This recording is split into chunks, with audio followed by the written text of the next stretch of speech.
And of course, you have Ashake all the way from Nigeria.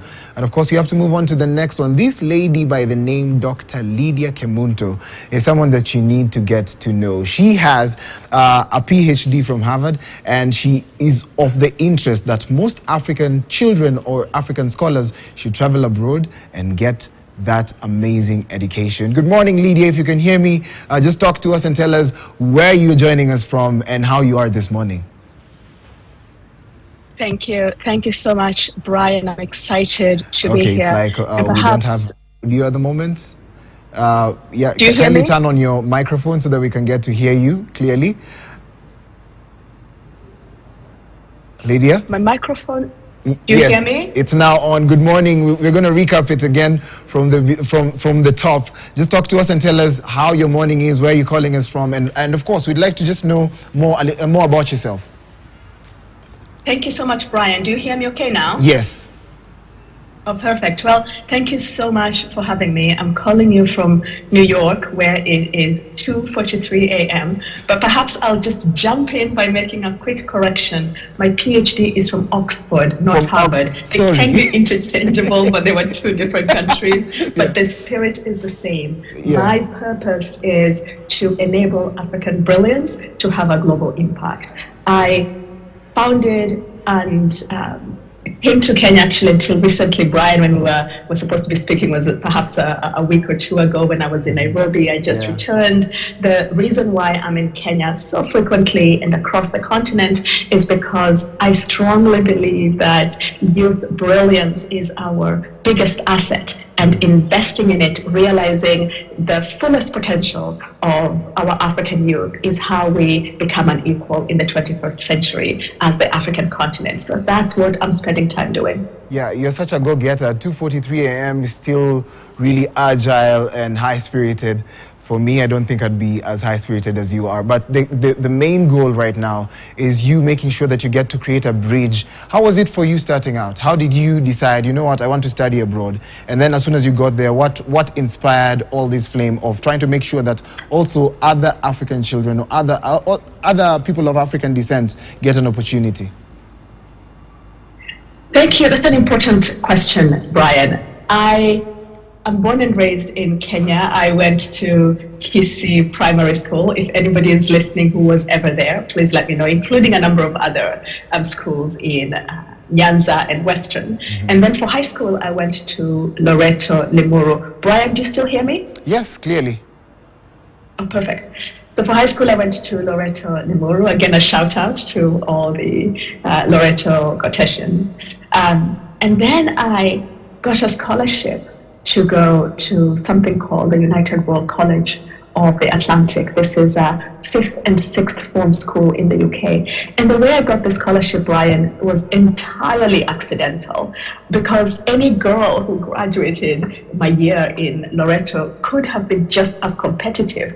I just happened to know about it. I met a sister of a girl who had received it, who told me about the scholarship, and most importantly, I did not have to know anyone or pay anybody in order to get it. It was really merit-based, and that lodged the name in my head so that when I later saw it being advertised in the paper, I could apply for it.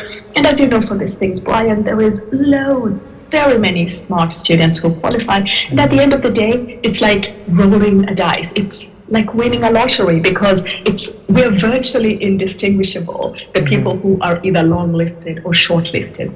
Mm-hmm. And if there are one scholarship or two scholarships, that's all there is. You know, by some arbitrary criteria, somebody ends up being picked. And that was how I ended up in this 6th form school, from where I got a scholarship to Cornell University in the US. I did some work in international development after that, and then I went to Oxford for both a master's and a doctorate. Mm-hmm. Scholarship initially to Oxford, and then later it wasn't funded, while I had some other graduate school opportunities that I couldn't go because they weren't. That Brian put in my parking lot. The African students is a thing. Many households where you can tell your to pay for you to study abroad. You cannot walk into a bank and say, hey, I'm going abroad, can you give me a loan which I will pay when I'm working at Goldman Sachs and being paid more money than my entire family have earned forever? That's not something you can do. Yeah, and so having that as a backstory and encountering these financing challenges when I was so lucky to get into the spaces I wanted to be in but struggled to finance it, made the issue something that I needed to solve. Following a career, worked a long time at the World Bank, I felt that the biggest impact I could have wasn't being in the room, but leaving the room and fixing the plumbing so that people who enter all decision-making rooms have an experience like me. How do I make sure that I'm not the last person of my experience, of my lived experience in those rooms? And given that I came there by so much coincidence and accident, I wanted to systematize what I had learned in order to enable African students to have a similar opportunity. That's why I'm talking to you, Brian. And I'm so excited that you're talking to me, because I'm one of those people who's tried to apply for colleges abroad, and the process is cumbersome. To some, it takes years, it takes months, it takes okay, the response might be immediate, but maybe it's not something that you want to hear. Maybe there's a particular criteria or something that you don't meet. What would you advise this young person who's been trying to get into these colleges abroad? Because one, getting a scholarship is hard, but paying the fee, the tuition, is way expensive. So just talk to us about that young person who's been applying, and for those people who really would like to get an opportunity through the program that you're running. Brian, I could hear you bits and pieces, and what I am gathering from the question is that the process is high friction. Yes, it is. If you do not have a lot of support and information, it becomes quite difficult. And even after you have all the support and the information, or you make it happen yourself by just the sheer force of will, you then end up holding an offer that you can't finance. But let me check a little bit about what we do with the process and what we do with the financing.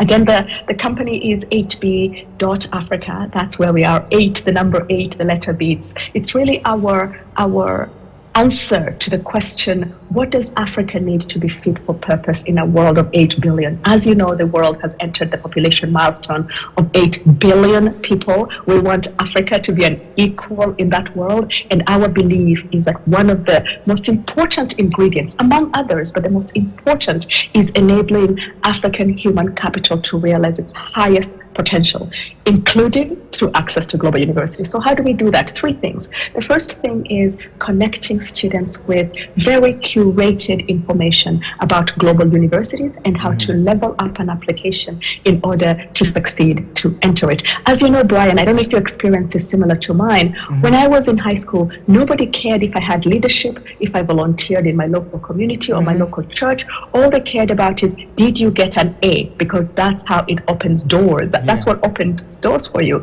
It turns out, if you're applying for a global university, there will be 100 other people, 1,000 other people who have an A. How do you distinguish yourself? It's because of those extra things that you do. They literally ask you, how many years have you been doing this activity? And that activity could be leadership. It could be any range of things that we are not directly encouraging our students, our young people, our smart young people to do. So we are in the business of helping young people know that those are things that are needed. And what does a good essay look like? We're not taught this, while in America and other places where they are, both in America, who are competing for the same classroom space as an African student would be, but also Kenyan and African students who are coming from international schools have a lot of coaching on how you do this well. The average student from Loreto Limuru doesn't have that, right? And so we are making sure, or any other high school doesn't have that. So we're making sure we provide that information. So that's something upstream side. How do you make a good application? How do you even choose between colleges that look virtually indistinguishable? They all have happy young people sitting under beautiful trees reading books. And is that not enough reason to want to go to that school? You need to know, because all schools are not created equal, which are the schools that have very good programs, which are the schools that have a record of job placement, which are the schools that have name recognition. When I lived in Kenya, Cornell, Columbia, CUNY, Colgate, all were universities in America whose name begin with C, and yeah, so I'm sorry, we have a bit of a technical hitch there, and that's how we're going to come to the end of the conversation. But what would be your parting shot as we finish? Okay, I believe we've lost Lydia. Okay, we're going to get a parting shot maybe later on. I'll make sure that we get to have this conversation on a different platform as well. But thank you so much, Lydia, for talking to us. Because of time, we're going to move on to the next one, which is our movie review. And that's how we've come to the end of the best show in Africa. Lydia, I'm going to get you another opportunity for you to just talk to us in depth about what you do. But as we finish, this amazing film features one